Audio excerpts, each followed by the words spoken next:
Hey, welcome to Signal and Noise, podcast brought to you by Market Once. Market Once is the parent company of ROI Rocket, where Andrew DeSillis and I are currently employed. So thank you to Market Once for helping us with this podcast. My name is Brian Lamar. As always, joining me, Andrew DeSillis. Hello, sir. Good morning, Brian. How are you? I'm doing all right. It's Friday morning, long week, rainy week, Mm-hmm. tough week. But, I guess we're officially in the midst of Q4. So here we go. We are. It is Q4. The weather is turned here in the Midwest to cold and rainy and slightly gray. So hopefully we can warm everyone up with a hot take today on this rant-centric episode. Yeah, this is my favorite thing that we have done, and we did it before, and it was our number one podcast we've ever done. Was the one where we talked about data quality and just kind of ranted about it. Didn't have an outline or anything. Today we have no outline.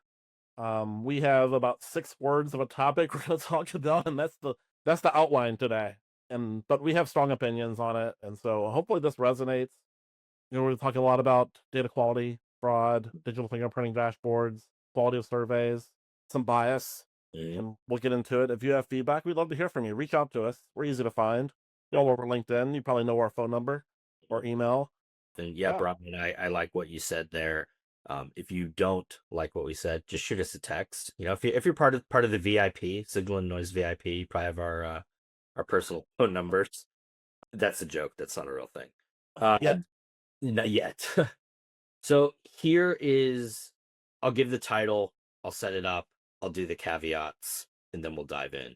Okay. I think the title of this episode will be Research Rant. You're using your fraud platform wrong. And I think it's important to note, I think fraud detection platforms and digital fingerprinting are an essential part of our process. We are good friends with many people who are building really great products in that space. We have one keyed up to come on to the podcast. Hopefully we'll have more. This is not saying that fraud detection platforms are part of the problem, or that we have many bad things to say about any of them individually, to be quite frank. End thought. The problem is that I think as buyers of research and as suppliers to those buyers of sample, we have framed what a fraud detection platform is incorrectly. I think we, in doing so, overestimate its efficacy and also ignore some detrimental effects that they can have when not used properly.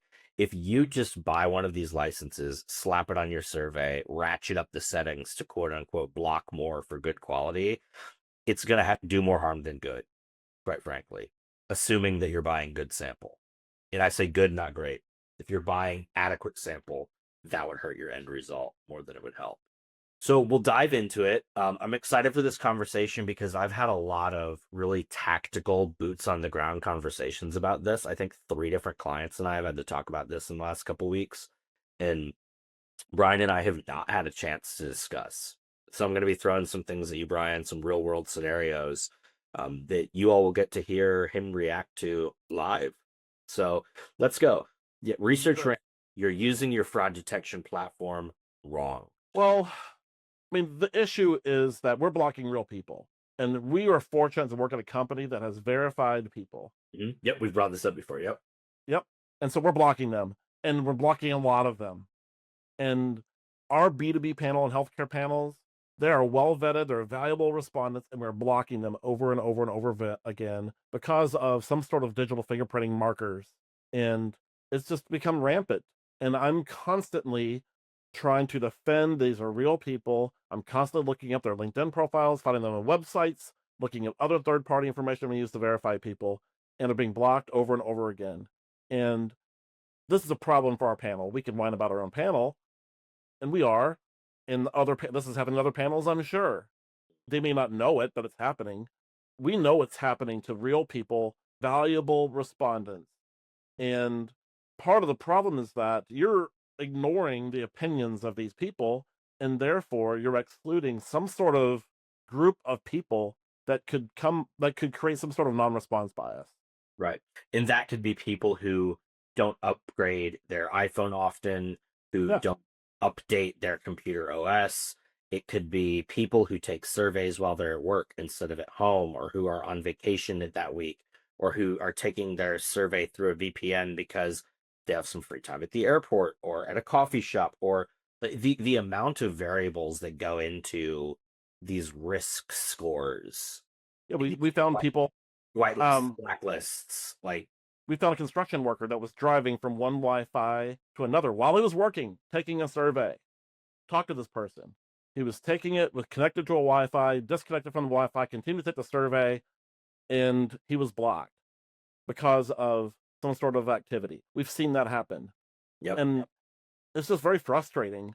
And we talk about, oh, the feasibility is low, and why can't you target this, and why, and this is part of the freaking problem, is that we're blocking. I don't know how much percentage. We're going to try to measure this. This is some research and research. We can get into that too.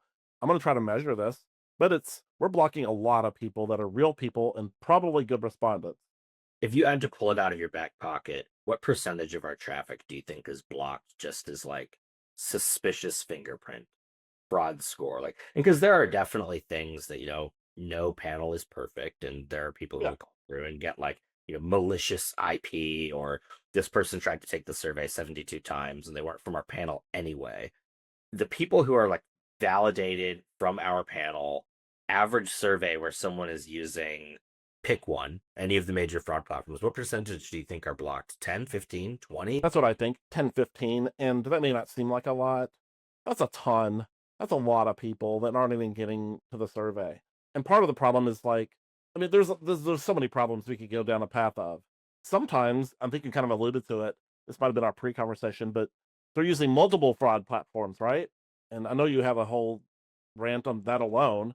And then, we're putting some respondents through a freaking ringer, even the ones that pass through. They're going through 3 fraud platforms, answering a couple of open ends. They're getting evaluated with digital fingerprinting, some sort of artificial intelligence, evaluating their open end responses that may or may not be a relevant question to the survey, getting moved around from one website to another before they even get to the screener. That's a horrible experience. Yeah. If you're somehow lucky to get through that. Yeah. I'll add one thing to that. If you're using one of those platforms, test your survey from like an external testing environment. What do I mean? If you just go in and test the survey within the programming platform, you're not going to jump through all of the hoops that the respondent will. And back in the day, a lot of these digital fingerprinting platforms were like part of redirects, right? The link would jump around a bunch of times and the respondent would never see it. Today, it's very common for there to be like open-ended pre-screening questions and different exercises and captchas and this, that, the other, that while like methodologically sound to have someone do that, if you have that in front of your survey, how much does that bias the data? If you have a certain percentage of respondents who are on a particular operating system on mobile, or who are in, the other thing that people don't even talk about is like, what if someone's taking it through a panel app, Mm-hmm. like a native app? Is that app compatible with that fraud detection with your programming platform? Like, the ecosystem of how many different like pieces of software your survey needs to be compatible with is infinitely complex. And so to all of a sudden say, like drag, I'll use an example from the I8 Ignite data quality conference, just so I'm not like calling anyone out. If you have to drag the target over the panda bear's nose, and like, guess what? You can't do that in the Instagram interface because you were coming through Right. from a intercept traffic thing there, or the survey junkie mobile app isn't compatible with the detect panda nose. Like, I don't know what it is, right? But you can't plan for all of those scenarios. You're definitely going to be blocking people who you shouldn't be blocking. And here's the rip of all this, like, in what really, really concerns me, and where I'm going to go on a big rant. Okay, so we're blocking people beforehand. It's changing the experience. It's changing your data in that way. I think it's pretty well established. People understand that when you have a lower incidence rate, you're going to see more fraud. Why? I understand Because that. I think people understand. Well, maybe not. If 5% of all traffic is people who aren't paying attention, people who are fraudsters, people who are just crappy respondents, you have 100% incidents. 1 in 20 people you're going to throw out. Those numbers are low. I'm just keeping the math real clean. Okay. 1 in 20 you're going to throw out. Now you have a 10% incidence rate. So 90% of the good people are removed from that equation. 90 basis points, not 90%. Anyway, of the 10% of the traffic who qualifies left, 5% of them are good people. And the 5% who were fraud or trying to game the survey are still there. Now you're throwing out 1 in 2 completes. Right. Because the funnel, all the good, honest people, are getting cleaned out by the incidence rate. Especially if they can figure out how to get through the survey, lie, cheat, fraud. Yes. Yeah. Your math is 100% right. Yep. And it is my hypothesis, and you and I should really aim to prove this at some point. And I'd like to hear you participated in the case fraud detection research. I know there are some things you can and can't talk about that, but I'd like you to talk conceptually about this. We know that fraud detection platforms are effective in reducing the post-field amount of removals that a researcher needs to make, right? It has also been proven that their algorithms differ enough that they are blocking different people. So when you think about the concept we just talked about with, okay, the smaller the funnel is, like the bad stuff's still going to get through. If fraud detection platforms produce false positives, which we know, then in the same way, let's use this math. 5% of all traffic is those same fraudsters, cheaters, so on and so forth. 5% of the sample is false positives. And well, I'm making my let's go like 10 10 10 and 10. And then there's of that 10% that's bad, half of them know how to get around all of the bad traffic or all of the fraud detection platforms. Okay, half of them are real people trying for the first time, but they got your screener on a Facebook group. Okay, so now we're going to go from our 100% where you're throwing out 10, right? We're going to go down to, let's call it 30. You're kicking out 10% of people as false positives. You're also kicking out another 5% of people who are the fraudsters who couldn't get around it. Okay, but now 30% of your traffic you're throwing away because, and someone can check my math later on this, but the concept is that half of those fraudsters are still going to get through, but you've now reduced the amount of real traffic going in because of the number of false positives that are entering the survey. So I have a real world example of this that was incredibly extreme, and I'd like to talk about it in detail, but that was really ranty. The sum is because there are false positives, if you use these aggressively in the same way that lowering IR increases removals, using this too overzealously will also increase the removal rate because you're cutting out people from all the false positives. Yep. And here's my example of that. Well, first I'll address the case example. Yes, I was part of the core team that designed a study that evaluated 4 fraud dashboards. And we did a series of studies. And the primary study was just generally how much fraud are you blocking? Okay. The second study was we're intentionally sending in real people we knew are real and verified. That was the hardest part, actually, to get enough baselines to do that. And then to see if they blocked any of those, the false positives. And the third test was we intentionally sent fraud. We found a partner that would send what appeared to be real people, but were all fraud. Define that more. They were bots, or they were like bots and scripts, and was all fake traffic. So not even human beings. Not even, there was 0 human beings. It was all something, but not people. And what was interesting, and this is all on caseforquality.org, I think is the website for case. All of this is out there, published in webinars and papers, and it's all out there. This is all public information. What happened was each of the dashboards would block 20 to 25%, but not the same 20 to 25%. And nearly everyone was blocked by a dashboard. There were some people blocked by 2, and some people blocked by 3, a few blocked by 4, but it was no consistency across the fraud dashboards around who was fraudulent. And so, depending on which fraud dashboard you're using, you're blocking different people. If you're using two, you have some sort of overlap, you're blocking more people. And here's the problem I think, kind of but to get to your math. What's happening, to back up just a little, is people are buying shitty sample from horrible panels because it's been commoditized, especially in consumer. And then they're using consumer panels for B2B. So what's happened is they've had a bad experience. They suspect fraud. They're getting fraud. They clearly know there's fraud out there, right? So they're getting a digital fingerprinting partner. All right. Then they're updating the settings. Let's say they're blocking 10% of the traffic. Let's say 95% of it's fraud, and 5% of those people they're blocking are real people. Is that acceptable that you're blocking, of the 100% that you're blocking, 5% are real people? I don't know. Maybe it is in some cases, maybe it's not in others. But we're blocking some real people. We're still getting fraud in, right? You're still getting a lot of fraud in. So what they're doing is they're updating the settings. Oh, I'll need to block more people. So they're updating to a higher risk or lower risk threshold. And then you're blocking, let's say, instead of 10%, you're blocking 20% of people. Now you're blocking, of the 20% of people you're blocking, 90% of people are fraud and 10% of real. So now you're blocking. Now that might be arguable whether that's acceptable or not. You're eliminating 90% of your fraud, but 10% of the people you're blocking are real people. Still fraud getting in. Let's crank up the settings again. And you can see how this plays out. Eventually, it's maybe 50-50. 50% of the people you're blocking are fraud, and 50% of the people you're blocking are real. You have very little fraud in your survey. You think, wow, this is great. I have solved fraud now because I have only 2 or 3 people after a move. I have a pretty clean data set.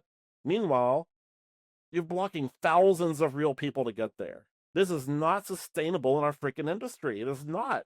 You might think you have a great solution to data quality. You're blocking thousands of real people that companies like us, not just us, that companies like us recruit, we verify, we've used them before, they're real people, we can prove it. You're blocking them, and you think you have a clean data set because you've cranked up these settings to some sort of unrealistic threshold that you're only letting a few people in, and you're just cranking out sample, cranking out traffic. And part of the problem is most of the industry is not pushing back. They're just allowing this to happen. They're like, sure, it's just it's just traffic. It's just traffic, and we get our money paid no matter what. We're getting our CPI. We can crank it up because our earnings per click is still acceptable. Meanwhile, all these people are having bad experiences. And you do this, multiply this over and over and over and over again. The real people are taking less surveys. Why would you do this? If you're only going to qualify for 10% of surveys, and then the ones that you do qualify, you're being blocked on some percentage of them, 10%, 20%, 50%, I don't know. Why would you continue to do this? That's my rant right there, is that we have this is the system. The system is set up to reward people that are blocking real people. The researchers that have figured out how to remove the most fraud by cranking up those settings, using multiple dashboards, using captchas and open ends and artificial intelligence and red herrings and skip patterns, and cranking up the settings on your fraud dashboard, are now removing all these real people and thinking they have real good research. And then, is this the right business decision that you're making? You have a clean data set. The client may not know about it. The client doesn't know a lot of what we do as researchers, both sampling and full service market research companies, consultants, whatever, to give a good data set to a client. Boy, I just really went off there. But that's my rant right there. That's what's happening in this industry. Yeah, I think you're right. And at the end of the day, though, unless you ramp that all the way up, and by the way, if you have one of these and you have a partner who's willing to let you test it, turn it all the way up. No one will get in. No one. Right. Even though there's real sample. Get no fraud. That'd be great. You'll have zero fraud. I remember one time this was like in the very, very early days of any of these. I think we were one of like the very first customers of Research Defender, like way back with Sample Chain. Yeah. So this is like infancy of these types of softwares. And we put a study into the field in Kenya. And I was like, oh man, I'm nervous about this. Just turn it all the way up. We got one complete. And the complete was good. We got one. It was like, okay, wow. Like we got to turn this down. And so what percentage of what we had blocked was false positive? That's hard to say. So there will be more coming from us on this because we're going to use what we term experientially verified respondents. So people who have been on an IDI, people who we have sent them a product and they've completed the recall. Respondents who have jumped on the phone with us, who've responded to a recall, an unsolicited recall, right? These are respondents who will consider, okay, if they get blocked for being quote unquote suspicious, that's a false positive because we know they're real. They've redeemed their incentives. They've participated in multiple surveys. We've verified them. So hopefully we'll have some research on research data about that in the future. But I want to talk through a story that I think really exemplifies this. I had a client call me for help. It was a really large B2B study, thousands of completes. Not like 10,000, but let's say the base size was 2,000, just so my math can be clean when I'm talking about this. 2,000 respondents that they needed, and they were in field with an aggregator, and they were stuck. So we're throwing away 70%. They're falling short. I don't know if it's because, they barely had the feasibility and now all of it's bad. We don't know what's going on. Can you help? So, well, we have really good B2B sample. I can only do a couple hundred because our panels aren't huge, but we can start there. Let me see if I can solve the problem. What panels are they using? What technology do you have? So on and so forth, right? Okay, the provider is using these 19 panels. Okay, flag one. They are using a proprietary software, Detect, and Research Defender. And then we're using another platform that client had one. So that's 4 platforms that these are going through, 19 different panels. And they said to me, they're like, I just don't understand how the removals are so high when we're going through all of these different things. Well, think about it. Let's assume, just for big round numbers again, each platform blocks a totally different 20% of people. Okay. And each of them are 75% fraudsters and 25% real people. So you put 4 of them on there. Now you're blocking 80% of traffic, and you're blocking, what would that be? 60% fraud, and 20% are false positives. Yeah. So of that remaining 20%, though, 10% are the fraudsters who are never going to get blocked anyway, either because they're so programmatically sophisticated that they can just completely bypass all of this stuff. It is an arms race, and the people who make those softwares do a kick-ass job, and they're constantly finding out new ways people are getting around it and plugging those holes, but it is whack-a-mole, okay? And some of those people are going to get through.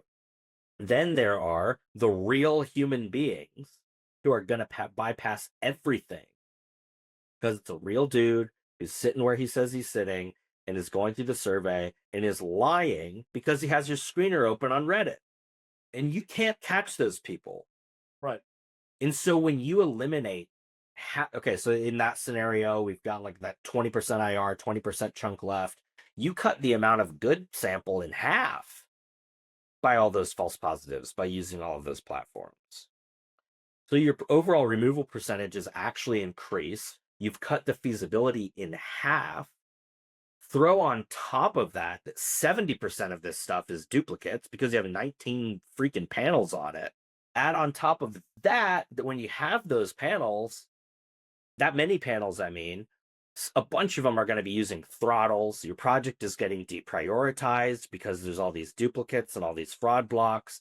The whole thing just comes to a screeching halt. So here's what I did, and this is crazy. I told my client to turn off their fraud detection. Yep. Completely. Yep. We sent our proprietary sample in, and then I have a really close relationship with one of the providers who was already on the study through the aggregator. Okay. And I called them and I said, I know this is insane. This is the same study. I want you to send through me instead. They had about 60 to 70% of their sample had been being blocked by this 4-layered filter. Looks pretty bad, right? Oh my gosh, that's all fraudulent. When their sample was sent with nothing on it, the client only removed 10% of the completes. The quality looked great because there were that many false positives coming from that many filters. And more importantly than that, their deliverability increased. Right. And so that's not going to be true for every study.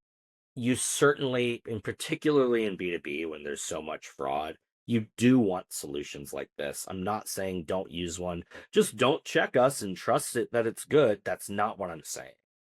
The point I'm trying to make is that if you use poor quality sample and try to solve the problem with fraud detection, you're still going to get a poor result.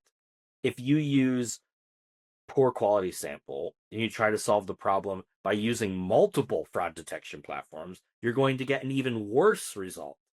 It kind of goes back to the entire original hypothesis is that I'm sick of trying to build a better water filter so that I can drink out of a swamp. And we just need to go find a source of clean water. That's all you need. That's all you need. So anyway, that's a little bit ranty, but it's a real world example. Thank you everyone for bearing with me through all of these numbers that I was throwing out, and hopefully it was moderately okay to follow. But it's something that we need. It is important, particularly when you're aggregating. You need to do duplication. We need to catch the people who are like lazy fraudsters who are just trying to spoof your link. We need to catch the bots. They're really good at doing that. But we can't just buy bad sample, ratchet up these settings, and think that it's going to solve the problem. Because you're kicking out real people. And by narrowing the funnel, the people who are always going to get through anyway make up a larger percentage of your completes. Yep. Very good. And this is just a big problem. I mean, this is just not sustainable as an industry, is really being kind of a closing of the rant. It's very frustrating, not just for us, it's the whole industry. While you were talking, I wrote down 8 steps to winning. All right, here we go. You give me feedback on this or add to it, all right? Mm-hmm. All right, step number 1. We need to go back to basics and understand what are we ultimately trying to do? What are we trying to do? We're trying to provide data to our clients among a sample, a representative sample of the population, right? So you can make a good business decision. Our sample should represent the opinions of the broader population of the target audience, whatever that is. All right, number 1, we need to go back and understand that. Okay. Number 2, use good freaking panels. Stop using these crappy panels. You will pay more. Maybe not a lot more. In some cases, very little more. But you need to use good panels. Stop using these commoditized panels. Use panels that can do qualitative research, that have verification, they can prove and show you. We should be doing IDIs with them, iHuts, qualitative, phone calls.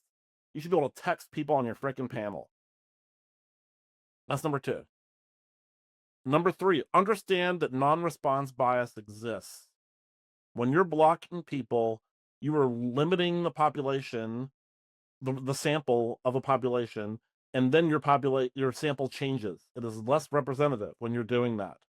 And when you're blocking fraud, you're also blocking human beings. Understand that those that you're blocking could cause non-response bias, especially if there's, like you said earlier, if there is a certain thing about them, you're excluding Android users of a certain type of Android phone. Right, you don't even know it. Yeah.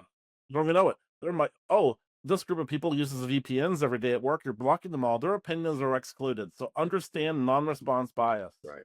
But what percentage of people, sorry, I know I'm interrupting you, but there's a high percentage of people who like subscribe to a VPN service because they don't want, their information to be out there. Right. But it's privacy concerns everywhere. Right. Not just in survey taking, in the real world, right? With everything connected, people are freaking out about it. Mm-hmm. Okay, so number 3, understand non-response bias. Number 4, a lot of these are basics, not even have to do with freaking sampling. Number 4, remember we used to talk a lot about write a good screener, write a good questionnaire, make sure they're shorter, make sure and you said this earlier, test it on all devices, make sure it's a good experience for respondents. We need to get back to that, talking about that as well. That's what I talk a lot about because we don't have very much fraud in our sample, so I get to talk about those things. Hey, let's improve your screener. Let's improve your questionnaire. Let's word it this way. You're going to get better people. You're going to get better responses. You're going to get less dropout rate. We need to get back to that. Number 5, you should be using a fraud dashboard. However, you need to evaluate it, and you need to partner with someone to measure type 1 error, measure type 2 error. And this is going to take some time. This partnership, in a perfect world, 5 is the tough one. This partnership where we're evaluating data with a fraud dashboard needs to include the sampling company, the full service research company, the fraud detection company, and the end user of the data, the brand, the client, whomever. All of these people need to be working together at the same time to work as a group to stop fraud. Not just blocking more people, cranking up the dials. We need to evaluate this freaking data and measure type 1 and type 2 data, type 2 error. Some of it we're going to have to accept, right? We can't block every person of fraud without blocking real people. It's never going to be perfect. So we need to understand that too. Okay, that was number 5. Number 6, you're still going to have to clean data because this is a verified panel, and let's say it's a real person. It's a perfect screener. It's a perfect questionnaire. It's well designed. It's perfect. We can't guarantee they're a good freaking respondent. You're still gonna have to clean some data. We've trained respondents so poorly because of bad questionnaires, and many companies are just rewarding them if they can get to the finish line. They're getting paid. You're gonna have to clean some data. Keep in mind, we cannot promise everybody's a good respondent. That's number 6. And then last 2 are easy. Number 7, improve your model based upon what you've learned. Iterate. Do this over and over again. You improve your model. And number 8 is win. Solve the freaking industry's problems right there in 8 steps. Thoughts? I know that's a little crazy world that I just lived in for 5 minutes. I'm ready to get out a chisel and carve those on stone tablets, Brent. No, I think you're right. It brings up a really interesting scenario when you talk about the 4-way partnership. I'd love to see some research on research done in that space. We need to start by doing type 1 error. I think if you're an agency client listening to this and be interested in partnering in this fashion, definitely let us know. I think we can pull in any of the fraud guys like that. They'd be more than willing to participate in this. Yeah. If you're a corporate listener and you're interested, text me or call me 812-212-9063. If you're an agency client listening, text me, call me 812-212-9063. Let's get this rolling. I think it would be really interesting because if we're able to do it in a way that we can evaluate the type 1 error that would have been blocked and have both the agency and the end client look at it, provide that validation, right? There was a scenario recently where we saw 60% of our traffic being blocked by one of those platforms. And so I forget what it was. Let's say it's 115 people who were blocked. We sent over their LinkedIn profiles, email addresses, and even some of them had tertiary and 4th degree methods of verification where it was here they are on the company website. Right. Their Facebook profile where they announced that they were starting this business 12 years ago, right? Super verified. And we had that for 105 out of the 15. And then the client ultimately accepted 103 of the 105 people that they actually wanted to talk to. And that's what we have to do on a daily basis now, is to do that. And that's the stakes because most people aren't doing that. Yeah. And I've never talked to someone from Research Defender, Verisol, Detect, Clean ID, all these platforms. These guys are iterative wizards. Yeah. And they are scientists and they all operate with a super agile mindset. If we could feed these guys this data, they could figure it out and they could start dropping that type 1 error. Right. But the sample company is just oh, that's part of it. We don't care. And the brands and the agencies don't care because they just see the removal rates going down. Sometimes they see them going down and we never address it. Then the fraud guys can't make it any better because no one's even telling them that there's type 1 error. So I think identifying this type 1 error and starting a conversation about it is going to be one of the most valuable things that you and I do in the next year. And not just type 1, type 2 error, both. If we can both let in more people that are real people and block more people that are fraud, Mhm. We can attack it at both ends. Instead of it being 95.5, maybe we can get it to 96.4. That's a huge win. 97.3. Ideal is 100.0, but I don't know if we'll ever get there, but we can get close, hopefully. That's what we need to get to. Yep. I And agree. we need to partner with somebody to do that. We do. Maybe Case will partner with us. They have money. We're having Case on the podcast soon. That'll be fun. We're having, like you said, some digital fingerprinting platforms on Yep. soon. And come on here and talk about it. No one's to blame. Like you said it over and over again. Everybody's to blame, or no one's to blame, right? Right. Everybody, sample companies. We can blame the fraudsters who are trying to defraud. There's their fault. Yeah, I don't even blame them. Sometimes they're just trying to earn a living and pay their bills, and like $2 can feed their family for a day. So it's hard to even blame them, right? If it's too easy. There are different breeds. But so we hope this is an ongoing conversation for a year or two, and then we don't have to talk about this again at some point. But I think honestly, our research industry is in dire shape. I don't know how an industry can survive the quality challenges that we face, where we just accept Mhm. locking 10, 20, 30% of people. And you think that's good sometimes. Only remove 10% of people. What? That was great. That's what we've got to. And we hear that from clients all the time. That was a really good sample. We only blocked 10% or removed 10%. That's kind of sad. We should be removing at some point close to zero. You know, I have a study in field right now using our consumer panels only. No fraud platform except our own. Client doesn't have one. Perfect. And I had a call with the client yesterday. We're 4 days in, and he almost had me send you the data set. Mm-hmm. Because he's like, this is too good. I don't need it. And I was like, okay, well, like, what's the removal rate? Why don't you trust it? I said, Andrew. And he like literally whispers, it's 0. Yeah.